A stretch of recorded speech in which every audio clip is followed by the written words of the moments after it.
Tem como mudar a luz? Porque eu não consigo enxergá-los. A resposta, ruim. tem, eu tô aqui, eu vou lá e mudo. É iluminador. Consigo vê-los. É ruim, né? Bem, boa noite, companheiros e companheiras. Estamos todos aqui hermanados, alguns estamos aqui à frente, mas todos nós, muito obrigado. Ela funciona mesmo. Muito obrigado. Mas sem luz na internet vai ficar ruim, Sté. A gente tem que filmar aí também. Esse aqui não tá bom? Tá bom. É assim de um aí. Bem, Aí, tá bom, aí melhorou. abusando da paciência de vocês e agradecendo o privilégio de estar aqui conversando com vocês nesse ato de lançamento, gostaria de cumprimentar por essa iniciativa de fazer esse ato aqui. E nós estamos numa verdadeira trincheira, né, da luta pela democracia e na defesa dos direitos dos trabalhadores, que inclui a cultura.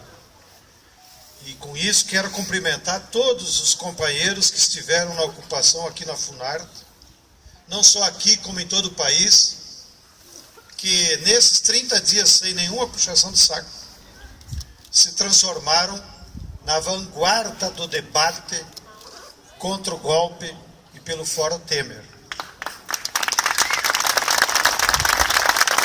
E é assim mesmo a luta de classes, ela não é planejada.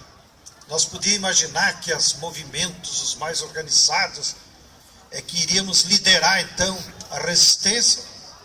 E quando ninguém, ou poucos esperavam, eclodiu esse movimento tão generoso da cultura, que ocuparam as Funarte em todo o país e se transformaram numa vanguarda desse debate que houve.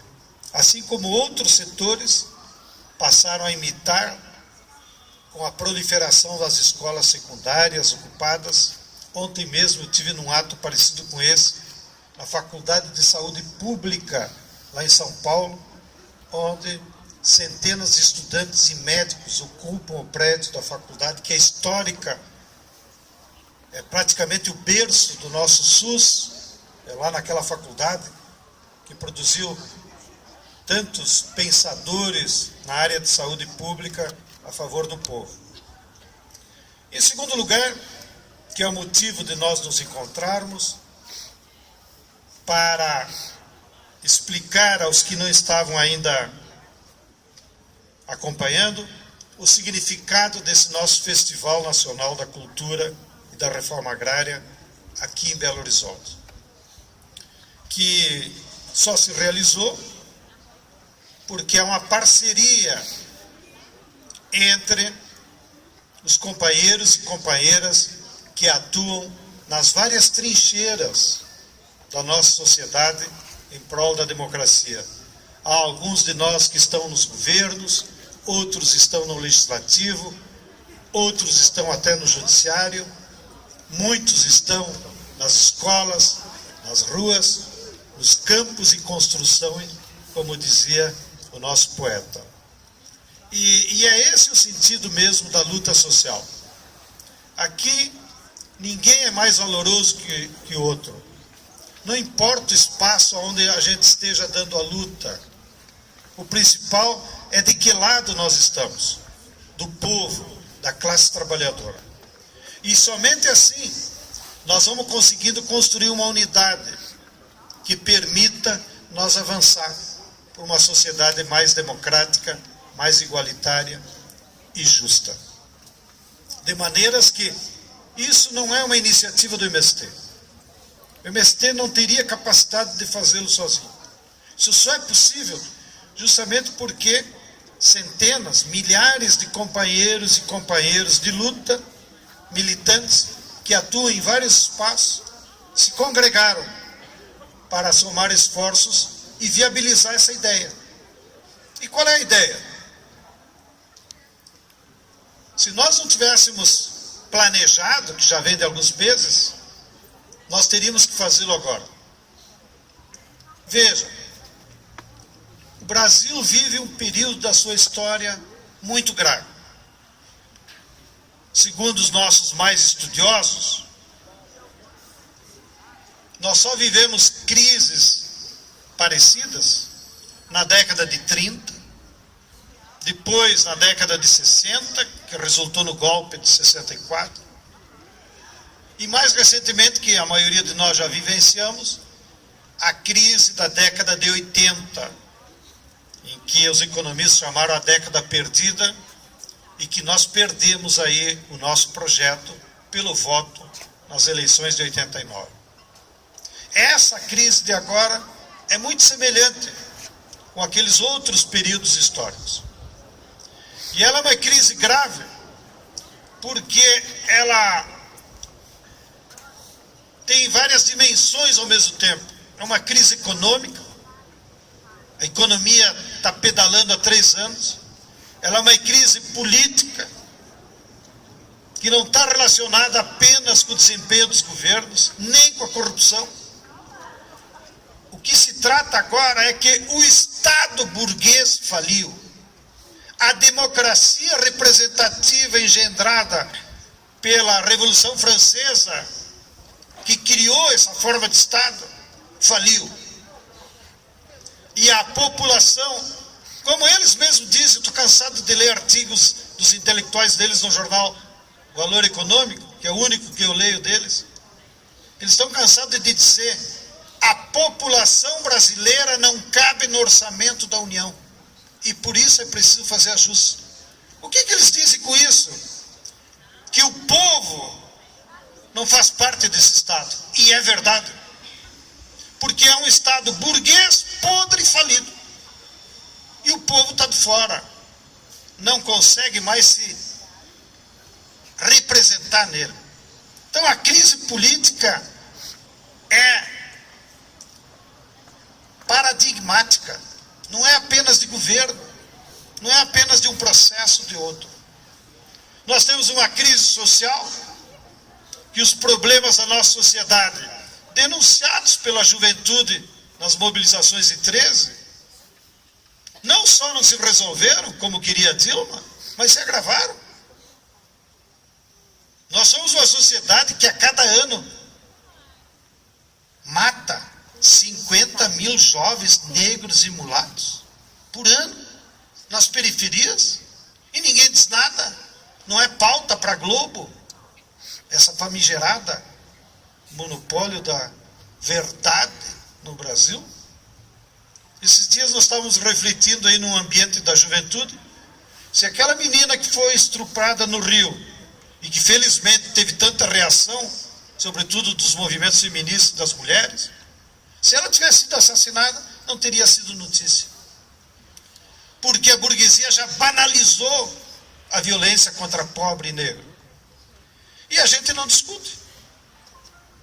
O padrão de violência contra a nossa juventude é o pior do que a guerra da Síria.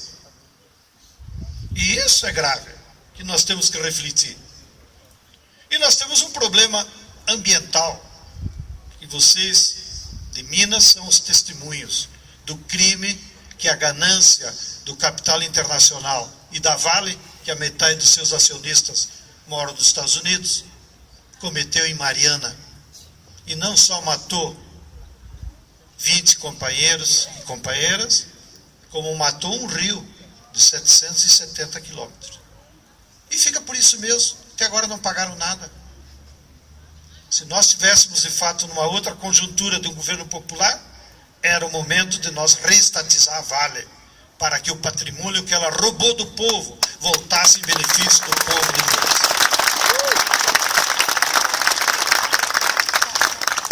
É nessas circunstâncias de crise que a burguesia apelou para um golpe fajuta, bananeiro, manipulado, achando que a saída é tirar Dilma para implementar o projeto neoliberal deles, que ficou desnudado nesses 30 dias do governo golpista do Temer. que explicitaram para a nação que os únicos dois objetivos deles era, primeiro, reimplantar o neoliberalismo, que no fundo é quem vai se apropriar dos recursos públicos. O Márcio Porchman, que é o nosso mais estudioso aí da economia brasileira, esses dias comentou, pelos cálculos que ele fez, que está em jogo 200 bilhões de reais dos recursos carimbados que estão no Estado para educação, saúde, para arte, para reforma agrária. Que a burguesia quer se apropriar disso para ela poder sair da crise. Vai sair da crise eles. Para eles reacumularem, se apropriando daquilo que nós chamamos da mais-valia social, que todo mundo paga e vai lá para o Estado. É isso que está em jogo. E, por outro lado, está em jogo, como revelou candidamente o senador Jucá, eles botarem uma pedra em cima da Lava Jato e tirarem o PMDB, o Aécio, de qualquer acusação. Felizmente,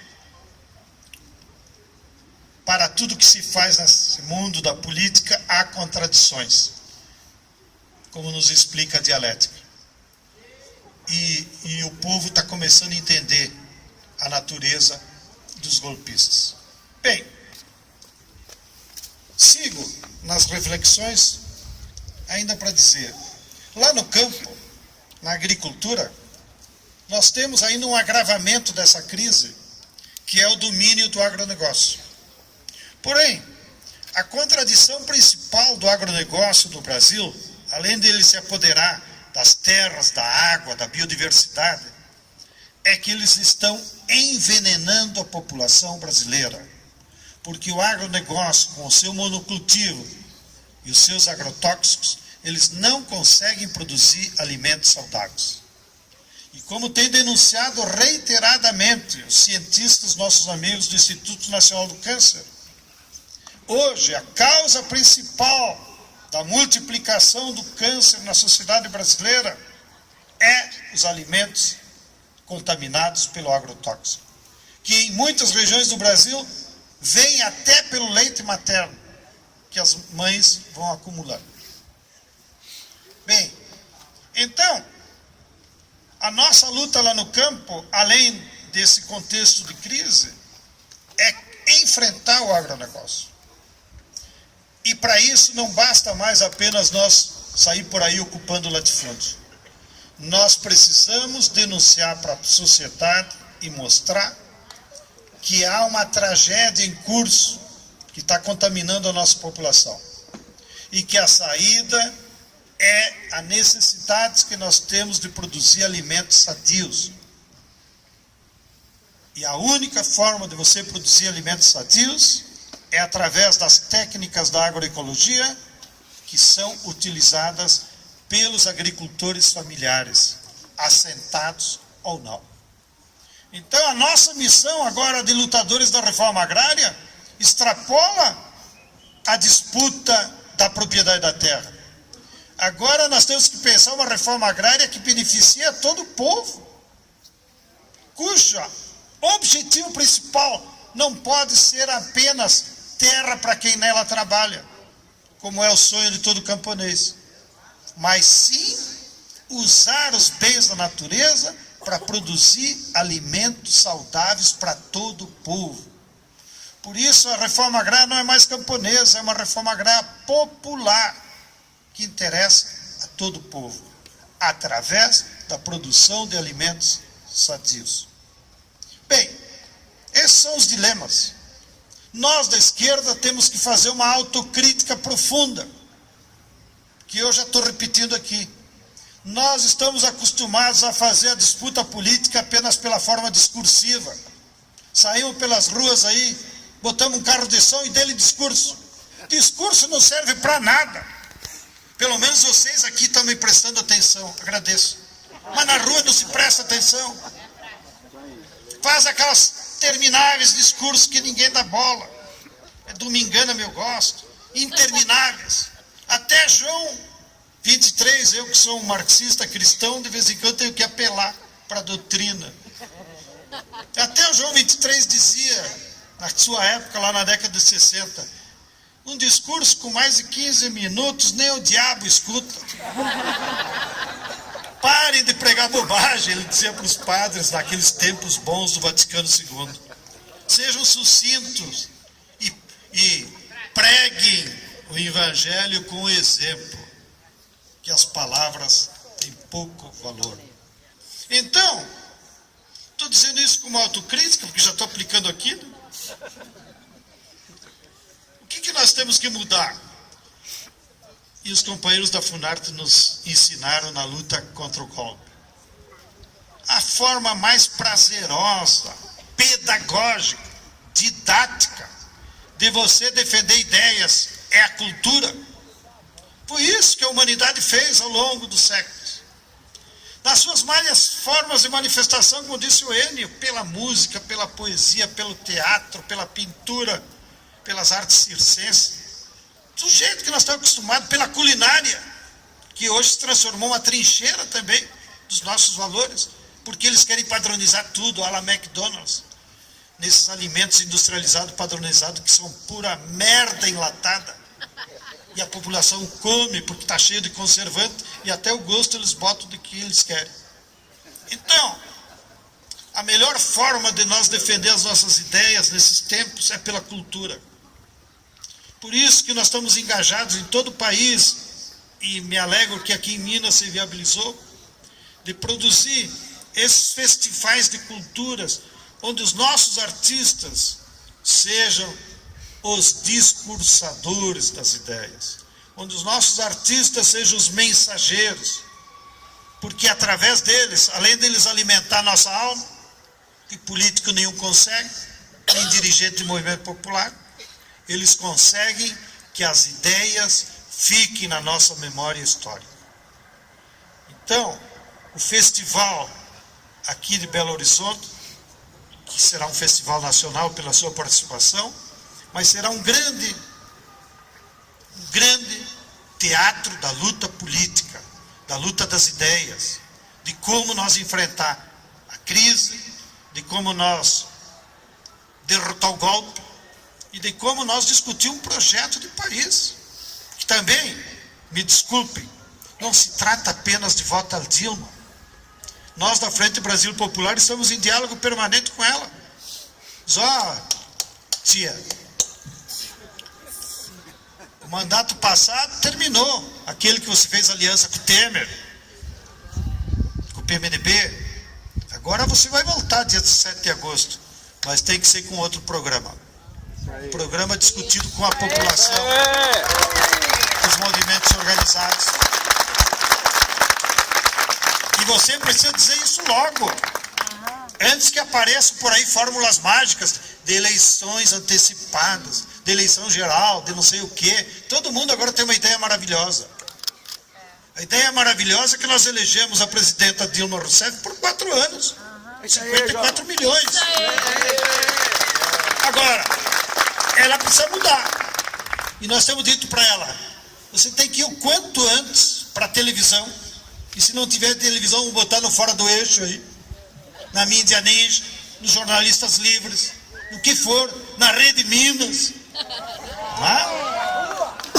para ela dizer ao povo, eu voltarei dia 17 de agosto e voltarei para fazer esse programa. Um programa que mude a política econômica, um programa que se comprometa com uma reforma política profunda nesse país, porque sem fazer uma reforma política não tem governante que dê conta. E um programa que estimule a participação popular em todos os atos de governo.